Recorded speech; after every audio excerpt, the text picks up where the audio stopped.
नमस्कार बच्चों, आज हम नायिका भेद का अध्ययन करेंगे। इससे पूर्व में हमने नायक भेद पर चर्चा करी थी। जिस सुंदरी को देखकर हृदय में प्रेमी भाव उत्पन्न हो उसे नायिका कहते हैं। नायिका का अर्थ स्वामिनी है, पर काव्यशास्त्र या नाट्यशास्त्र में इसका विशेष अर्थ है रमणी, सुंदरी या प्रधान पात्र। आचार्यों ने शोभा, कांति और दीप्ति से युक्त नव युवती को नायिका माना है जो गुणवती है। आचार्यों ने नायिका भेद के कई आधारों का अन्वेषण कर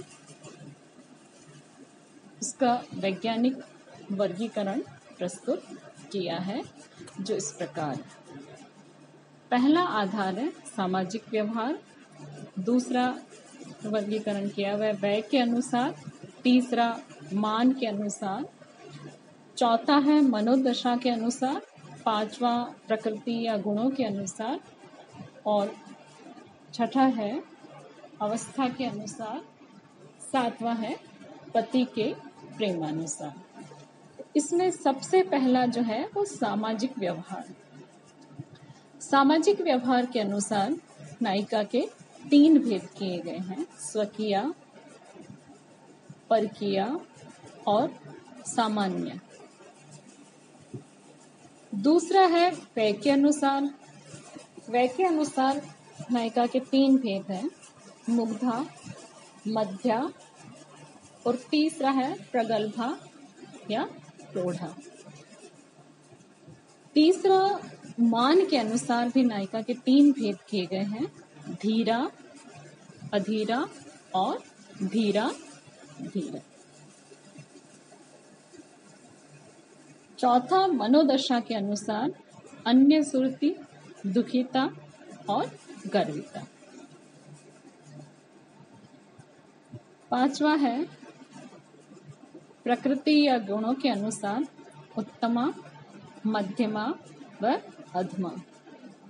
छठा अवस्था के अनुसार है स्वाधीन, भर्तृका, खंडिता आदि। और सातवां पति के प्रेमानुसार ज्येष्ठा व कनिष्ठा। तो सबसे पहले हम इसमें लेंगे सामाजिक व्यवहार के आधार पर नायिका भेद।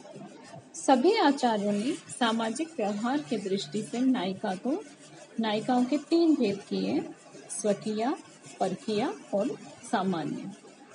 सबसे पहला बिंदु है स्वकीया। विधिवत विवाहिता स्त्री को स्वकीया या पत्नी कहते हैं। स्वकीया में शील, आर्जव आदि गुणों का समावेश होता है और पतिव्रता, चरित्रवती, सलज्जा, पति प्रेम परायणा तथा व्यवहार निपुण होती है। दूसरा है प्रेमिका, जो होती है उसको परकीया नायिका कहते हैं। प्रेमिका को परकीया भी कहते हैं।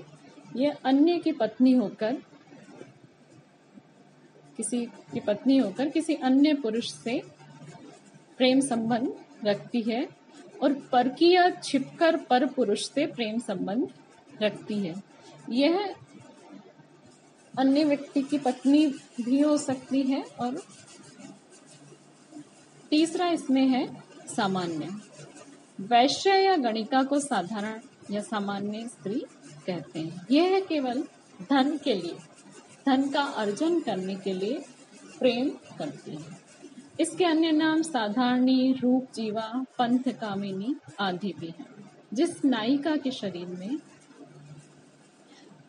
सौंदर्य जब तक रहता है तब तक वैश्या अपने रूप के माध्यम से, अपने सौंदर्य के माध्यम से प्रेम संबंध बनाती है और धन का अर्जन करती है।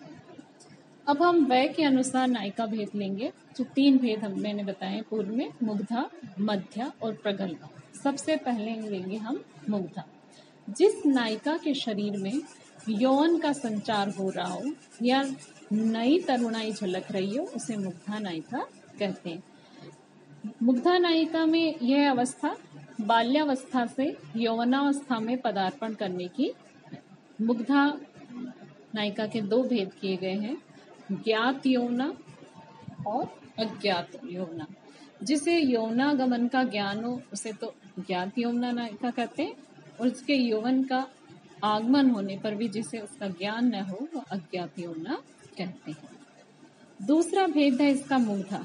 मुग्धा नायिका जो है इसके भी दो भेद है, नवोढ़ा और विश्रब्द नवोढ़ा। जो अत्यंत डर या अत्यंत लज्जा के कारण रति की चाह न करे उसे नवोढ़ा कहते हैं। जिस नायिका को अपने नायक के विषय में विश्वास हो उसे विश्रब्द नवोढ़ा कहते हैं। इसका तीसरा भेद है प्रगल्भा।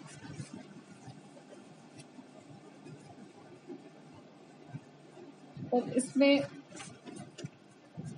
मध्या को जब हम लेते हैं तो मध्या नायिका वो नायिका होती है जिसे लज्जा और काम दोनों समान भाव से उसके हृदय में स्थित रहते हैं। यह यौवन एवं काम दोनों में पूर्ण होती है। अगली है प्रगल्भा। यह काम कला की विज्ञ होती है, इसमें लज्जा की मात्रा अत्यल्प रहती है। यह काम कला में प्रवीण तथा रति में उन्मत्त रहती है। तीसरा मान के अनुसार नायिकाओं के भेद है तीन। में मान के समय मध्य और प्रगल्भा के तीन भेद बताते हैं, मध्याधीरा, मध्य अधीरा, मध्याधीरा धीरा। तो मध्याधीरा ये अनासक्त नायक पर सपरिहास व्यंग्य से क्रोध प्रकट करने वाली होती है। मध्याधीरा ये क्रोध पूर्वक कटु वचनों से अपने अपराधी पति का निरादर करती है।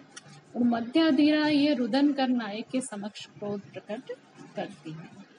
फिर प्रौढ़ाधीरा यह बाहर या ऊपर से नायक का आदर कर रति से उदासीन रहती है। प्रौढ़ाधीरा है यह अन्यासक्त नायक पर क्रोधित होकर उसके ताड़ना करती है या उसका वर्जन करने वाली नायिका प्रौढ़ाधीरा होती है। प्रौढ़ाधीरा यह व्यंग्य एवं कटु वचनों से अनासक्त नायक को दुखी करती है। नायक के प्रेम की अधिकता एवं न्यूनता के आधार पर नायिका के भी दो भेद गए। जो संस्कार होने पर जो पति का अधिक स्नेह प्राप्त करती है वो ज्येष्ठा, और जिसे अपने पति का कम स्नेह प्राप्त होता है वह कनिष्ठ।